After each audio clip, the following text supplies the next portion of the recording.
But we start this hour with Liberal leader Mark Carney pushing back today against Donald Trump's latest threats. Yesterday, the U.S. president suggested auto tariffs on Canadian vehicles could go even higher and that he doesn't want Canadian-made cars at all. This is Canada. We decide what happens here. Yesterday was more proof, as if any were needed, that the old relationship with the United States is over.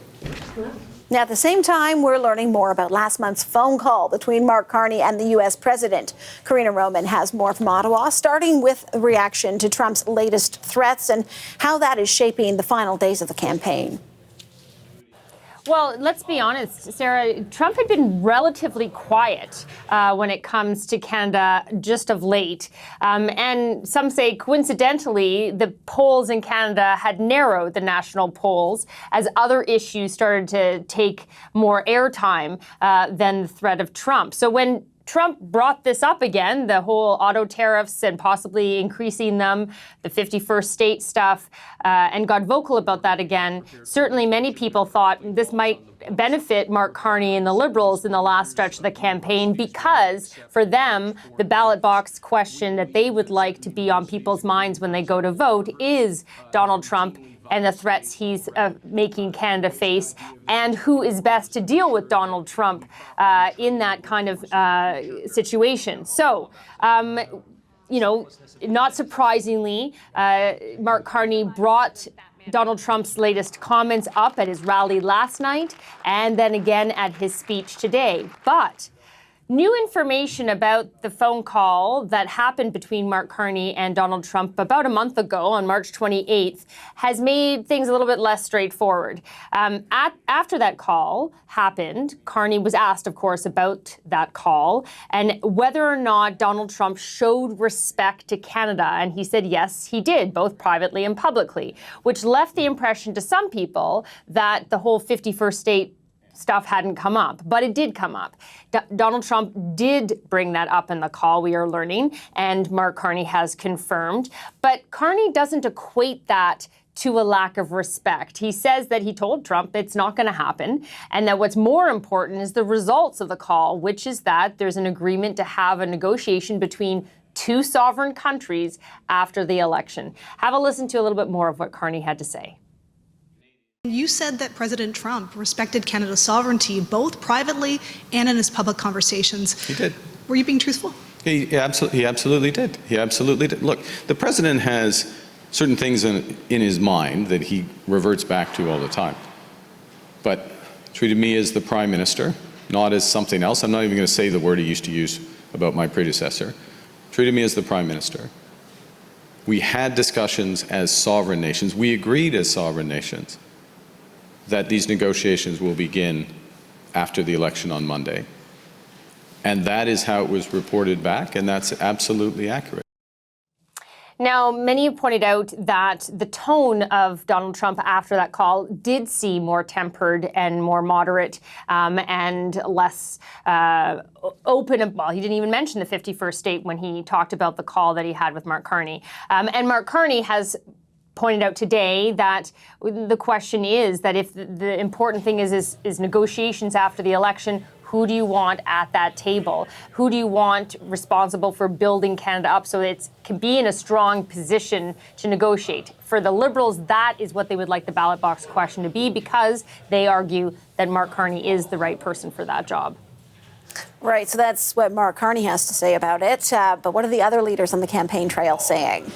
Well, interestingly, Pierre Poilievre didn't grab onto this story the way you might think an opposition leader would. And that's because really the Conservatives don't want Donald Trump on the ballot or anywhere near the ballot. That's not what they want the question to be about. They want it to be about change and about affordability. And so when asked the question, when Pierre Poilievre was asked the question about what he thinks about this revelation, if you want to call it, about the phone call, he really quickly pivoted to wanting to talk about the economic record of the previous Liberal government. So have a listen to what he had to say. Well, that's a question for Mr. Carney to answer. I wasn't there. But what's clear is we will stand up for our sovereignty. We will never be an American state. and we will focus on what we can control, which is to reverse the disastrous Liberal economic policies that Mark Carney advised Justin Trudeau to take, which have driven up the cost of living and driven our jobs south. Now, a bit different from NDP leader Jagmeet Singh, who certainly does not mind talking about Donald Trump and has often brought him up and talked about how the NDP would deal with a Donald Trump presidency and administration. But he was very pointed in how he sees it, which is that he says that Mark Carney misled Canadians. Have a listen. He was not being straight up, and now Canadians have a lot of questions. If he's not going to tell us exactly what went down and say one thing and kind of the opposite happened, he said that Donald Trump respected our sovereignty, and instead now it's being reported that Donald Trump, in fact, repeated the threats of the 51st state. So Canadians are wondering, well, what else is going to happen? If he's not going to tell us about a phone call, what about the details of the negotiation? And what about what he's willing to trade away?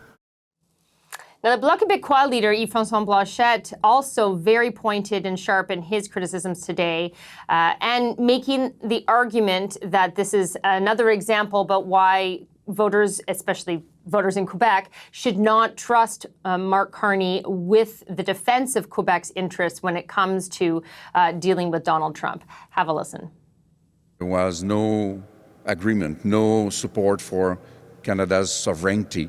No beginning for a deal, just the show of a man who wanted to pretend something which appears today not to be true.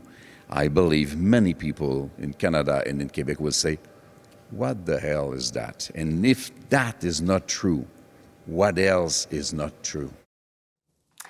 But many would say that really what this comes down to is how people interpret the definition of respect, how people see or whether they believe Mark Carney is sincere when he says that the real issue to him is the tangible results of that phone call and not whether or not Donald Trump said something that he has said many times before. And really, you know, it remains to be seen, or the age-old time will tell, Sarah, about whether voters in the last 4 days think this is significant enough to change their mind about how they were going to vote or how they are going to vote on Monday. CBC's Karina Roman in Ottawa. Thanks, Karina. You're welcome.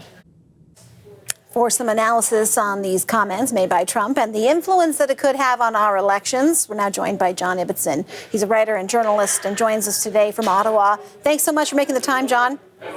Good to be here. So what are your thoughts on the Donald Trump 51st state rhetoric resurfacing here just days before the election? Well, despite what some of the opposition leaders said, I think this is still good news for Mark Carney. Look, anytime this election is about Donald Trump's threats, that is good for Mark Carney because the polls show that most Canadians prefer him over Pierre Poilievre as the most trusted leader to deal with the threat of American tariffs, with the threat of American annexation. So when the election is on the economy, cost of living, cost of housing, anything like that, the disadvantage is Mr. Poilievre, who wants to run on the idea of not granting the Liberals a fourth consecutive mandate. But if the topic is about Trump and the threat of Trump, then that is good for the Liberal leader. And guess what? We're talking about Trump and the threat of Trump. So I think it's actually overall good for Mr. Carney. But on Mark Carney, so he confirms that Trump did make that 51st state comment during that first phone call on March 28th, a phone call that he did describe as respectful in tone. Can two things be true at the same time? Do you think that voters will buy that it was a respectful phone call when you now hear that the terms 51st state are there? And what does that do to how a voter might actually vote in the end? Well, Mr. Carney wants to get into negotiations. First of all, he wants to win the election. And then if he does win the election, he would like to negotiate a new agreement with Mr. Trump. So he's going to portray the conversations as respectful and productive and all of those good diplomatic things. Whatever actually gets said, unless Trump was actually violently offensive, it's unlikely that Mr. Carney would say anything other than we had a free and full exchange of views, we were respectful towards each other, and we look forward to negotiating a solution once the election is over. That's just the sort of thing you say. So Donald Trump has been pretty silent on the topic of Canada. We haven't heard these sort of things throughout the campaign until now, just sort of days in the lead up. I mean, it's hard to get inside the U.S. president's mind, but do you think that he's trying to influence? You're right. It's hard to get inside the president's mind. I mean, we've watched Donald Trump now through the 4 years of the first term and the election and these tumultuous opening days. He comes up with things and says them. I don't think that a clever Machiavellian strategy to influence the outcome of the Canadian election one way or another in the final weekend before the vote was something that he was planning to do. I could be wrong. It could be entirely possible that he decided that he would weigh in and hope that it would swing the election in Mark Carney's favor, or it just popped into his head, or somebody asked him a question and one ramble led to another. Do you think it's possible we're going to hear any more of those kinds of rambles in the next few days, or are his handlers saying, hey, this is something that's not usually done when there's another election going on in another country? With Donald Trump, anything is possible. If he decides that he wants to tweet or talk to the cameras and tell Canadian voters that they should vote for Jagmeet Singh because he'd rather deal with the NDP, then that's what he's going to do. I don't think he's going to do that, by the way.